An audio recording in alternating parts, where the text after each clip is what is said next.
Hello everybody, Daniel Best here, and got my book here, The Chicken Shop Incident. That's written backwards. I thought I'd read a little bit to you for promotional purposes. So this is chapter Avon Ward, day 2. I won't read the whole thing, I'll just read a section of it. I woke at 7 or so the next morning, having been caught trying to fuck the bed by Ahmed, whose face was one of disgusted horror. I was told to get up and go for breakfast, and Ahmed left the room. The medication had not only damaged my brain, but also my libido. In fact, I was surprised that I was able to achieve an erection at all, no matter how weak.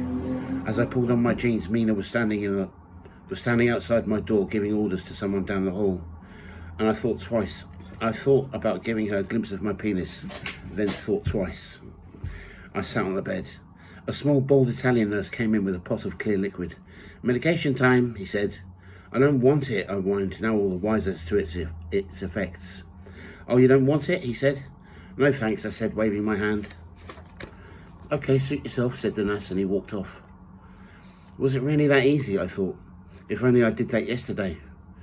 My head was in pain. Well, my brain was, but also my jaw ached and stung. It clicked as I tried to chew my Weetabix. The dining room was half full of patients, and the staff, who I now realised were psychiatric nurses, milled about between tables. The shutter to the kitchen was open. A nurse would serve tea and toast to order. The trolley with the trash basin was in the corner. Across from me was the Irish patient called David, who was stuffing spoonfuls of cereal into his mouth and making a great mess of it all over the table, and I winced with disgust and a hint of humour. When I was done, I went to ask a nurse to light my cigarette. This nurse was an attractive young woman with an Irish accent, whom all the patients fancied.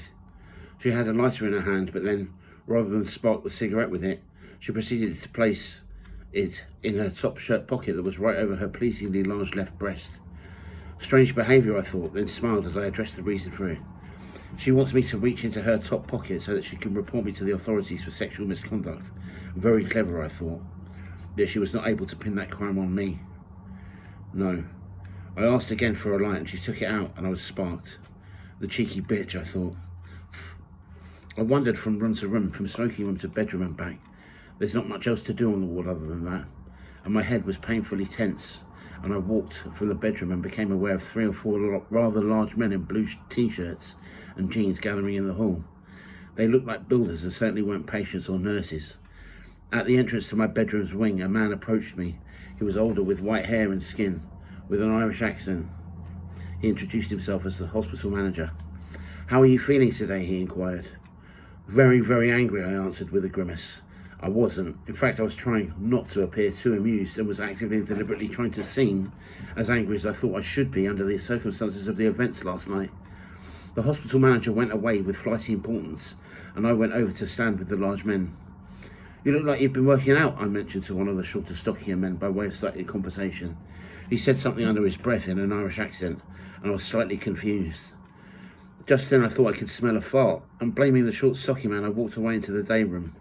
My head was painfully tense as I took a seat in there and, for a minute or two, took in my surroundings. After a few moments, my serenity was interrupted by the appearance of Ahmed at the entrance of the day room. He seemed larger than life as he filled up the doorway, and I noticed his hands were in medical gloves. "Daniel," he began as he glared into my eyes with an ominous hostility that was tinged with apology. "We are going to hold you down and inject you because you didn't take your medication this morning." I was shocked and my jaw dropped accordingly.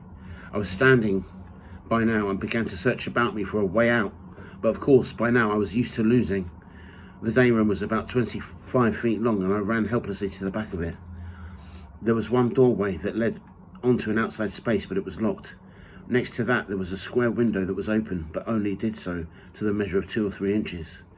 Nevertheless, as Ahmed approached me, I tried the window and rattled its handle, yet with resignation whined, "No!" Ahmed grabbed me, but I didn't put up much of a resistance.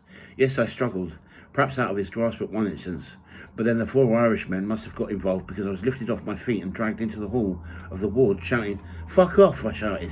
"Fuck you, you arseholes." And then I did put up a resistance and began kicking and yelling, but to no avail. The large Irishman now had my arms and legs and held me down in the middle of the hall of the ward. Now physically restrained, I only had my mouth to retaliate. "You fucking perverts," I yelled at the greatest volume I could. "You fucking wankers, I bet you're getting proper thrills off this, aren't you? Fuck you, you dirty cunts. Ah!" I was on my front, my body was restrained, and their plan was to inject me in my buttock, but I had a belt on. "He's got a belt on," someone said.